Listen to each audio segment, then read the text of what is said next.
उम्र 16 साल की गजब की तोर जवानी। उम्र 16 साल की गजब की तोर जवानी। कैसे कैसे कही थसरे अभी हवे मन दानी। कैसे कैसे कही थसरे अभी हवे मन दानी।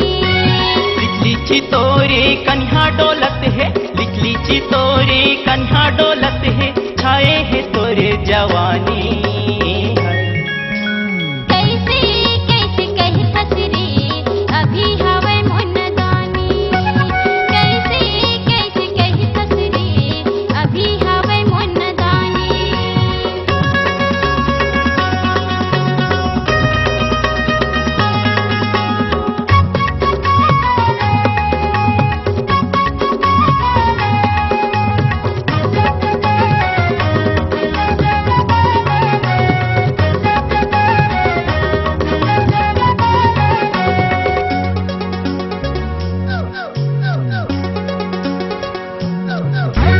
श्री देवी जैसे दिखत वो गोरी रवीना जैसे जवानी।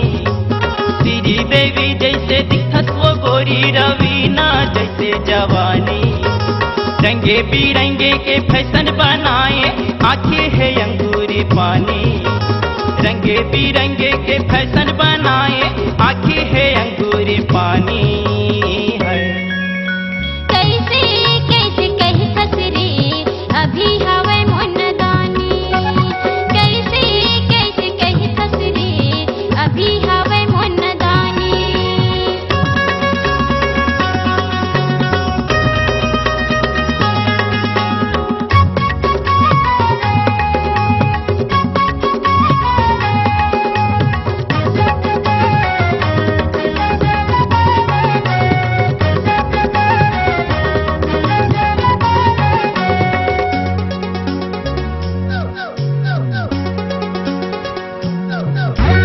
अड़बड़ियन देखना हावस रे टूरा करथत हम मनमानी।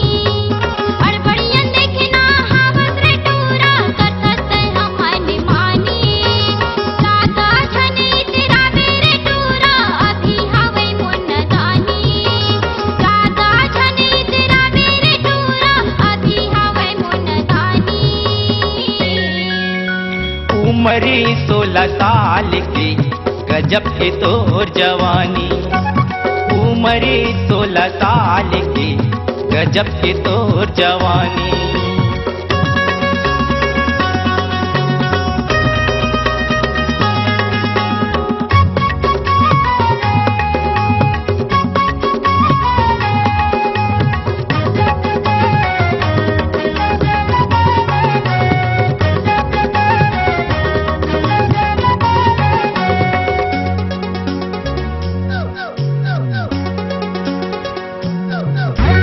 जींस टी शर्ट पहिर थस गोरी हाथे मधरे मोबाइल। जींस टी शर्ट पहिर थस गोरी हाथे मधरे मोबाइल। तूरा मनीला नखरा दिखाए ऐसा ने तोरे स्टाइल। तूरा मनीला नखरा दिखाए ऐसा ने तोरे स्टाइल। कैसे कैसे कही थसरे अभी हवे मन दानी। कैसे कैसे कही थसरे अभी हवे मन दानी। लिखली तोरे कन्हा डोलत है, लिखली तोरे कन्हा डोलत है, छाए है तोरे जवानी। कैसे कैसे कही थसरे अभी हवे मन दानी। कैसे कैसे कही थसरे अभी हवे मन दानी। उम्र 16 साल की गजब की तोर जवानी। कैसे कैसे कही थसरे अभी हवे मन दानी। उम्र 16 साल की गजब की तोर जवानी।